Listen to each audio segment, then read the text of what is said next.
अल्लाहुम्मा सल्ली अला सय्यदना मोहम्मद। अस्सलाम वालेकुम। क्या हाल है जी आप सबके? उम्मीद करती हूँ आप सब ठीक होंगे। मैं भी शुक्र अल्लाह का जी सही हूँ। तो जी थोड़ी सी चांद रात के क्लिप्स थे जो मैंने ज़रा थोड़े से शूट किया था। तो ये मेरे चांद रात को मैं सारी जो है ना सफाई करके लाउंज की और इसमें लाइटें शाइटें लगा के कैंडल्स वगैरह लगा कर और फिर सोई थी। तो तकरीबन रात के मुझे 2 ही बज गए थे काम करते हुए। तो ये मैंने जो है ना थोड़ी सी कैंडल्स ये लगाई थी और इसमें वैसे तो फ्लोटिंग कैंडल्स ही, पानी मैंने डाल नहीं था फ़िलहाल, इनको मैंने ऐसे ही रख दिया था। और साथ ही मैंने ऑनलाइन कुशन कवर मंगाए थे, ये भी मैंने कुशन्स पे चढ़ा दिए थे। तो ये सारी जितनी भी थी ना सफाई वगैरह सब करके और फिर मैं सोई थी। देखें मेरे मानो के बच्चे भी मेरे साथ ही देखें जाग रहे हैं ये इनको फिर मैंने बाहर निकाला था रात को। और उससे पहले मैं किचन में आ गई थी। किचन में मैंने अपना सारा काम किया था क्योंकि मेरे हस्बैंड थे वो चिकन ले आए थे और साथ में जो है ना दूध लाए थे। तो मैंने खीर भी बना ली थी और सुबह की सारी तैयारी भी कर ली थी। सुबह को जो पुलाव बनानी थी और जो चिकन बनाना था वो सब मैंने अलहदा करके सब कुछ साफ़ करके रख के और फिर जो है ना मैं सोई थी। तो ये खीर भी मैंने रात ही को ही बना ली थी क्योंकि सुबह को तो मुझे टाइम ही नहीं मिलना था। और साथ में ये मैंने सुबह को समोसे बनाने थे तो उसका बैटर भी मैंने पहले से ही तैयार करके रात को ही रख दिया था ना, ये सारा कुछ बना के। तो ये सारे काम मैंने रात को कर लिए थे क्योंकि मुझे था कि सुबह को मुझे बिल्कुल टाइम नहीं मिलेगा। तो ये जितने भी काम है ना मैं रात को करके ही सोऊं। तो ये देखें जी मैंने ये भी मेरा रेडी हो गया था समोसों का और साथ में मेरी खीर भी रेडी हो गई थी। ये बिल्कुल इसको फिर मैंने ठंडा करके और जो है ना बाउल में उतार के और फिर मैं इसको फ्रिज में रख दिया था। तो ये काम मैंने रात को सारे अपने ना कर दिए थे। और ईद वाले दिन तो बिल्कुल ही मैं शूट नहीं कर सकी क्योंकि उस दिन तो सारा दिन मसरूफियत में गुजरा है कि मेहमानदारी इतनी थी कि बिल्कुल टाइम नहीं मिला ना कि थोड़ा सा भी बंदा जो है ना शूट कर सके। तो वो फिर मैं एक आधा क्लिप भी नहीं शूट कर सकी, मैं इतनी ज़्यादा बिजी थी। तो बस ये चांद रात की थोड़े से जो मैंने क्लिप्स थे ये शूट किए थे तो ये आप लोगों के साथ मैंने शेयर किए हैं। तो ये देखिए मेरी मानो है ना ये इतना तंग करती है ना मुझे, ये अपने बच्चे मेरे कमरे में ले आती है और फिर सुकून से मेरे जानमाज पे ये मैडम ना लेट जाती है कि अब मैं तो सुकून में हूँ और बच्चे जाने और तुम जानो।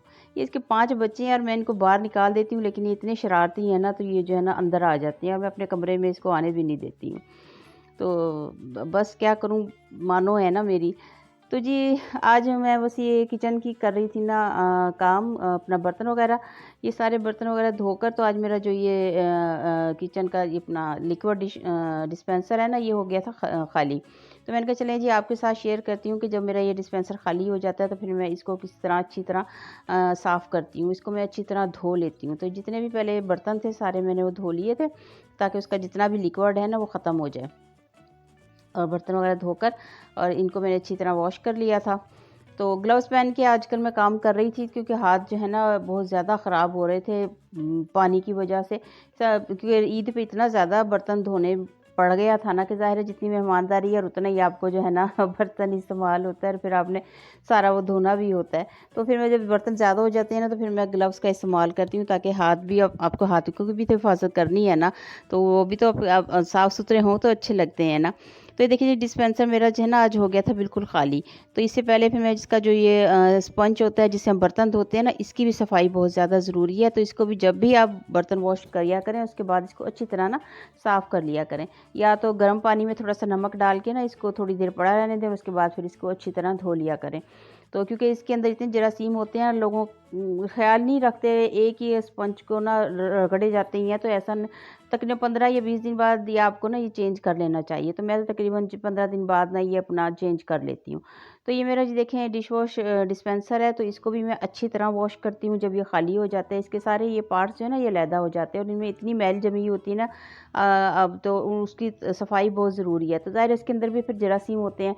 तो हमने बर्तन धोने होते हैं और बर्तनों के साथ जरासीम तो बिल्कुल नहीं होने चाहिए ना, तो इसलिए फिर इसकी भी अच्छी तरह सफाई ज़रूरी है। तो इस तरह मैं सारे पार्ट्स इसके अलहदा कर लेती हूँ और फिर इन सबको अच्छी तरह जो है ना धो लेती हूँ, अच्छी तरह साफ़ करके इनके। और उसके बाद फिर इसके अंदर जो इसका लिक्विड है ना वो डालती हूँ। तो ये मेरा तकरीबन 15 दिन में ख़त्म हो जाता है, 15-20 दिन में। तो जैसे ही ख़त्म होता है ना मैं इसको अच्छी तरह धोकर और फिर नया डालती हूँ। मैं कभी भी ये नहीं है कि ख़त्म हो गया तो उसी में ही नया डाल दूँ, नहीं। उसको अच्छी तरह वॉश करके देखें साइडों पे इसकी इतनी मैल जमा हुई होती है ना, तो उसकी भी सफाई बहुत ज़रूरी है। तो ये इस तरह अच्छी तरह इसको मैं साफ़ करके और गर्म पानी से जो है ना इसको फिर मैंने वॉश कर लिया था। और इसके सारे पार्ट्स देखिए अलहदा हो जाते हैं, हर चीज़। सबको अच्छी तरह वॉश करें, क्योंकि इसके अंदर मैल भी जमी होती है, फिर इसके जो सुराख है ना ये बहुत बारीक से हैं, तो जब इसके अंदर कचरा आ जाता है ना तो वहाँ से फिर लिक्विड भी नहीं निकलता। तो ये इसकी इसलिए इसकी सफाई जो है ना बहुत ज़्यादा ज़रूरी है। तो आप इसको अच्छी तरह वॉश करें, उसके बाद फिर इसके अंदर अपना जो है ना लिक्विड भर के और फिर आप इसको इस्तेमाल करें। अब ये सारे पार्ट्स लगा के इसके, और मैं इसके अंदर है ना इसका लिक्विड डाल दूँगी। ये देखिए इसकी जो ये नॉब है ना, इसके अंदर भी बिल्कुल कचरा फंसा हुआ होता है। इसको आप जब इस तरह डैब डैब करेंगे ना तो इसके अंदर से सारा जो है ना इसका ये कचरा वो निकल जाता है। तो ये बिल्कुल ना साफ़ हो जाती है और ये ब्लॉक भी नहीं होती है फिर, वरना तो ये ब्लॉक हो जाती है तो लिक्विड है वो आता भी नहीं है। तो इसलिए इसकी सफाई जो है ना बहुत ज़्यादा ज़रूरी है। अभी देखिए सारे पार्ट्स इसके आप इसके लगा के आराम से ये सब वॉश हो गया, तो अब इसको पार्ट्स इसके सारे आराम से लग जाते हैं और बड़े लॉन्ग टाइम तक चलता है अगर आप इसकी सफाई करें तो। वरना अगर ना आप सफाई करेंगे तो ये बड़ी जल्दी चीज़ें ना ख़राब हो जाती हैं। तो इसलिए इनकी सफाई करना बहुत ज़रूरी है। तो अच्छी तरह इनको आप देखें साफ़ सुथरा करके, ये देखिए जी अब हमारा जो है ना लिक्विड है मैं इसके अंदर डाल दूँगी ये इसके बाउल में। तो ये देखें, और ये लिक्विड भी इतना गाढ़ा होता है तो आप ये इसको इतना गाढ़ा इसके अंदर नहीं डाल सकते। आप आधी इसकी बोतल है इसके अंदर डालें और फिर इसके अंदर पानी मिला दें। पानी मिलाने से एक तो ये होगा कि वो पतला हो जाएगा, और दूसरा ये कि क्योंकि इसके सुराख बहुत छोटे होते हैं ना, जब पतला होता है ना तो बड़ी आसानी से उसमें से निकल आता है। तो आप अगर गाढ़ा रखेंगे ना, एक तो वो ज़ाया ज़्यादा होगा और ज़ाहिर है फिर इस्तेमाल भी ज़्यादा होगा, तो वो ख़र्चा भी ज़्यादा हो जाएगा। तो इससे बेहतर है कि अब ये मेरी तकरीबन छोटी बोतल है, ये आराम से महीना डेढ़ चल जाती है, जिसके अंदर मैं जब पानी मिला लेती हूँ ना। तो पानी मिलाने से एक तो देखें इसकी ये पतला हो गया है, और पतला होने से ये आराम से जो है ना निकल आता है, और स्पंज भी बड़ी आराम से लग जाता है। ये देखें जी, तो इसमें ये देखें इसकी क्वांटिटी भी ज़्यादा हो जाती है, और ये तकरीबन जो है ना ये 15 दिन 20 दिन आराम से जो है ना मेरा चल जाता है। ये देखिए जी, किफ़ायत-शारी से काम करना चाहिए। आजकल महंगाई इतनी है, चीज़ें इतनी महंगी हैं, तो बेहतर है कि समझदारी ही से हर चीज़ को इस्तेमाल करना चाहिए। और एक हाउसवाइफ़ को तो वैसे ही समझदारी से चलना पड़ता है। ज़ाहिर है उसके हाथ में, उसने अपना बजट भी देखना है, उसने घर को भी रन करना है, और चीज़ें भी ज़ाहिर उसी के हाथ में हैं। तो फिर इससे ज़्यादा अच्छी बात क्या है कि आप अगर समझदारी से अपने काम को करें। तो ये देख लीजिए हमारा ये लिक्विड जो है ना डिश वॉशर बिल्कुल साफ़ हो गया, और इसके अंदर मैंने जो है ना ये लिक्विड भी डाल दिया है। और ये देखिए जी, ये देखिए कितनी अच्छी टिप मैंने आपके साथ शेयर की है। हाँ जी, आपको बताया है कि जो है ना ये इसकी सफाई भी कितनी ज़रूरी है, और आपको जो है ना लिक्विड डिश वॉशर को भी आप जो है ना उसको पानी के साथ जो है ना पतला करके आप किस तरह इस्तेमाल कर सकते हैं। तो इसके साथ देखिए जी, बस साथ ही मैंने फिर बेसन की भी सफाई वगैरह कर दी, स्पंज को भी अच्छी तरह हमने धो लिया था। ये लीजिए, ये हमारा देखिए चमचमाता हुआ स्पंज हमारा ये डिश वॉशर, वो डिश वॉशर कह रही हूँ ये अपना डिस्पेंसर जो भी है वो, और साथ में जो है ना ये हमारा बेसन, ये भी हमारा देखें जी बिल्कुल साफ़ हो गया। और जैसे तौलिया आप इसके साथ जब आप बर्तन धोते हैं ना तो लाजमी रखें। इस तरह छोटे छोटे टॉवल मिलते हैं, आप इनको इधर यहाँ रख दें, एक तो आपके कपड़े बच जाते हैं, गीले नहीं होते हैं, दूसरा जो है ना यहाँ सफाई बड़ी अच्छी रहती है। ये देखिए जी, तो उसके बाद ये ग्लव्स वगैरह भी उतार के फिर आपको जो है ना इनको भी अच्छी तरह हैंग कर दिया करें, क्योंकि हैंग करने से ये होता है कि ग्लव्स भी आपके काफ़ी टाइम तक चलते हैं। अगर आप इनको वैसे ही रख दें ना तो इनमें सुराख हो जाते हैं, तो ये बड़ी जल्दी ख़राब हो जाते हैं। तो जब भी आप ग्लव्स के साथ काम करें इस तरह, ये देखें इनको हैंग कर दिया करें, और हैंग करने से एक तो इनका पानी निकल जाता है, और दूसरा ये बड़े लंबे टाइम तक जो है ना ये चलते हैं। तो जी आज आपके साथ दूसरा टिप जो मैं शेयर कर रही हूँ वो है जी, हमारी जो नज़र की ऐनक होती हैं जो हम यूज़ करते हैं, ये वक्त के साथ साथ ना धुंधला जाती हैं, इसके अंदर स्क्रैचेस आ जाते हैं, ख़राब हो जाती हैं। तो इसको आज मैं आपको बड़ा अच्छा टिप बताती हूँ इसके शीशे जो है ना क्लियर करने के लिए।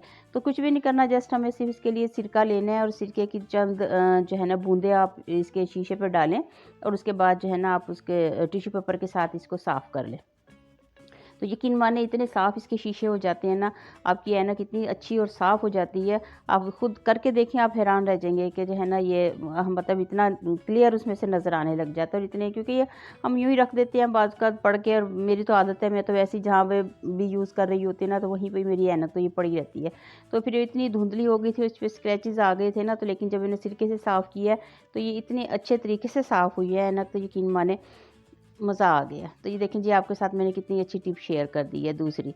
तो ये देखें, आप जितने भी आप आपके घर में यूज़ करने वाली ऐनकें हैं, जो आप उनको आराम से इस तरह जो है ना सिरके के साथ साफ़ कर देखिए। शीशा इसका देखिए कितने क्लियर हो गए हैं, पहले बिल्कुल धुंधले थे, लेकिन जब हमने सिरका डाल के इसको साफ़ किया तो ये जो है ना बिल्कुल क्लियर हो गए हैं, साफ़ बिल्कुल। और इसके सारे स्क्रैचेस, सारे धब्बे सब ख़त्म हो गए। धोने की भी ज़रूरत नहीं है। बाज़ होता है कि हम पानी से धोते हैं और फिर उसको साफ़ करते हैं, कुछ करने की ज़रूरत नहीं है। जस्ट आप सिरके के चंद ड्रॉप्स डालें और उसके बाद इसको टिश्यू से साफ़ कर लें और आपकी ऐनक देखें जी चमचमाती हुई रेडी हो जाती है। ये लें जी, वाह जी वाह। तो जी आपके साथ अब मैं तीसरा टिप शेयर करती हूँ, वो भी बहुत जो है ना यूज़फुल है हमारे घरों में। ज़ाहिर है जब ये कोरोना था तो हमने ये अपना मंगाए हुए थे हैंड सैनिटाइज़र। तो ये मेरा हैंड सैनिटाइज़र जो है ना ये हो गया था अब एक्सपायर। तो अब मैंने इसको फेंकने की बजाय ये किया कि जो मेरे जो घर में आर्टिफिशियल प्लांट्स हैं ना, तो मैंने इन प्लांट्स को इसके साथ ना इसके पत्ते जो थे मैंने इसके साथ साफ़ कर दिए। तो यकीन मानिए इतने अच्छे साफ़ हुए हैं ना ये, और इनके अंदर इतनी अच्छी चमक आ गई ना हैंड सैनिटाइज़र से। आप ये साफ़ करें फेंकने की बजाय। आपके घर में जितने भी आर्टिफिशियल पौधे रखे हुए हैं ना, आप इनकी सफाई इसके से इतनी अच्छी सफाई हो जाती है और आपके पत्ते भी इसके जो पौधों के हैं ना वो जगमगा उठते हैं। इतना अच्छा ये जो है ना साफ़ करता है।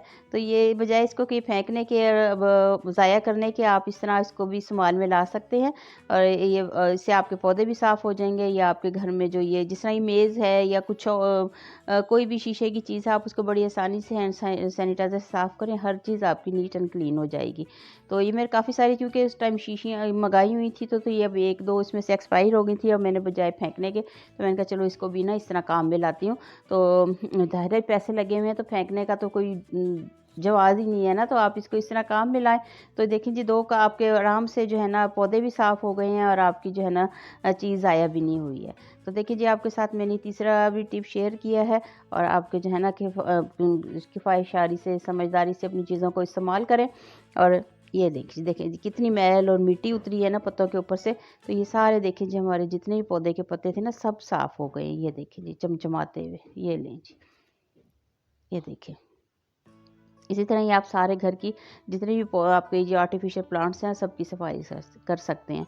तो जी ये थी आज की मेरी छोटी सी वीडियो। तो आपके साथ फिर मैं दोबारा अच्छी सी किसी दूसरी वीडियो के साथ मिलती हूँ। तब तक आप जो है ना ये तीनों टिप्स अप्लाई करें। फिर मैं आप बताएं मुझे कि आपने वाकई आपको इससे कुछ फ़ायदा हुआ है कि नहीं। तो मैं आपसे मिलती हूँ फिर दोबारा। तब तक आपसे चाहती हूँ इजाज़त। अल्लाह हाफिज़।